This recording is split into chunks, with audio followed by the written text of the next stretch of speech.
আসসালামু আলাইকুম। সবাই তো ভালো আছেন, ভালো থাকেন। মনে করেন যে আমার খবর নিউজটা দেখেন ভাই সবাই। তবে মনে করেন এই দেখেন এখন মনে করেন এই যে ছাত্র আন্দোলন করছে, এখন মনে করেন একজন একজন করে এই যে বাইরে হইতেছে মরে নেই গে এই যে পানি পানি কইছে এই পোলা ওখানে মনে করেন যে আরেক দেশে পাঠা দিছে, কবর দেখাইতে পারে না, কিছু দেখাইতে পারে না।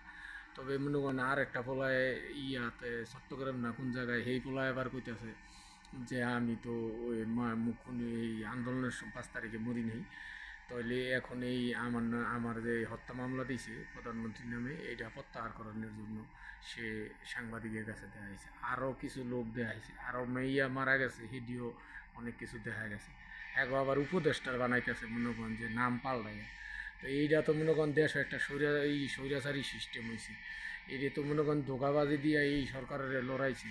আর তারা তো মনে করেন একজনে মনে করেন রেল স্টেশন জ্বালাইছে, এটি কয় যে পরিকল্পনা করছি আমরা। আর একজনে কয় 12 বছর আগের থেকে আমরা পরিকল্পনা করছি শেখ হাসিনার হটানোর জন্য। এই দেশও মনে করেন যে তারা এখন মনে করেন যে দেশের স্বাধীনতা মানে না, কিচ্ছু মানে না। হুম। তারা মনে করেন যে এখন মনে করেন যে যত এই হিজবুত তাহরির তো মনে করেন বাংলাদেশের স্বাধীনতা বিরোধী তাগো লইয়াই এখন সরকারের ক্ষমতায় বইছে। এখন মনে করেন শেখ হাসিনারে মনে করেন কীভাবে অত্যাচার করবো, শেখ হাসিনার অত্যাচার করবো ভালো কথা, কিন্তু শেখ হাসিনার যেই লোক আছে যারা ভালো লোক তাগো অত্যাচার করা শুরু করে দিছে। তো তারা চিন্তা করছে যে শেখ হাসিনারে ক্ষমতা এই অত্যাচার দলের নিষেধ করলে তারা তারা বাচ্চা যাবো চিন্তা করে। তারা মনে করেন যে বাংলাদেশের যে 18 কোটি মানুষ, আর 18 কোটি মানুষ কিন্তু 3 কোটি মানুষ আওয়ামী লীগের আছে। তো 3 কোটি মানুষের যখন ক্ষিপ্ত হইব তখন তারা কই যাইব।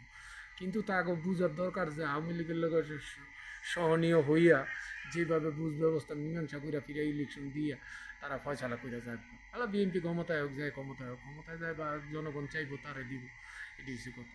কিন্তু তারা যে এই মিথ্যাবাদী কইরা এখন মনে করেন এই দেখেন স্কুলের কলেজের ছাত্ররা মারামারি করে কীভাবে পিটাইতেছে। এই যে ঢাকার যতটি কলেজ আছে সব ধ্বংস করলো, কয়েক হাজার কোটি টাকা ধ্বংস করলো। এই টাকাটি কার? টাকাটি আমারও। তবে আপনাকে জনগণের কাছে এইটা আমার মনে করেন যে আবদার যে আপনার ওই খেয়াল করেন যে কি চাইছে। আপনার এই 3 মাসে বাংলাদেশের কত হাজার মিলিয়ন টাকা ধ্বংস করছে।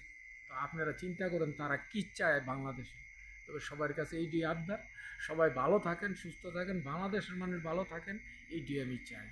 যে আমরা বিদেশেও কষ্ট করে টাকা কামাই, কিন্তু তারা যেই অবস্থা শুরু করছে ধ্বংসাত্ম ছাড়া আর কিছু তাগো ভিতরে নেই, তাগো কথাবার্তি। তবে যাই হোক, ভালো থেকে সবাই শেয়ার করে লাইক করেন। আসসালামু আলাইকুম।